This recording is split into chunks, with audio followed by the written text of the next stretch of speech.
Ყველობის საქმეზე მეცხრე არხმა მუშაობა ჯერ კიდევ დეკემბერში დაიწყო. სწორედ ამ დროს დაკითხეს ყოფილი პროკურორი პირველად გამომძიებლებმა.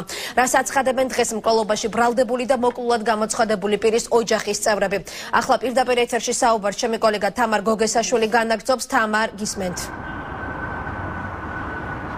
აშა ჩოფიკაშვილის გახმაურებულ საქმესთან დაკავშირებით მეცხრე არხის ეთერში სიუჟეტი ჯერ კიდევ დეკემბრის თვეში გავიდა, მას შემდეგ რაც საქმეზე ხელახალი გამოძიება დაიწყო, მეცხრე არხის ჟურნალისტები კახეთში მუდმივად ადევნებდნენ თვალყურს მიმდინარე მოვლენებს. მათთვის დღეს გახდა ცნობილი დაუზუსტებელი ინფორმაცია იმასთან დაკავშირებით, რომ ზურაბ ჯავახიშვილი დაბარებული ყავდათ დაკითხვაზე, თუმცა ეს მათთვის არ იყო დადასტურებული ინფორმაცია. ჩვენმა კორესპონდენტებმა ამ ინფორმაციის მიღების შემდეგ გადაწყვიტეს კიდევ ერთხელ შეხვედროდნენ საქმეში მონაწილე მხარეებს. ისინი კიდევ ერთხელ გაესაუბრნენ 2007 წელს მომხდარ ინციდენტზე მსჯავრდებულს ალექსანდრე ხუბუტოვსა და ლაშა ჩოფიკაშვილის ოჯახის წევრებს. როგორც მსჯავრდებული, ასევე დაზარალებულის ოჯახის წევრები გამოძიების მხრიდან ზეწოლაზე საუბრობენ. ფიზიკური შეურაცხყოფა იყო, ასე თქვენი შეურაცხყოფა ძალიან ბევრი.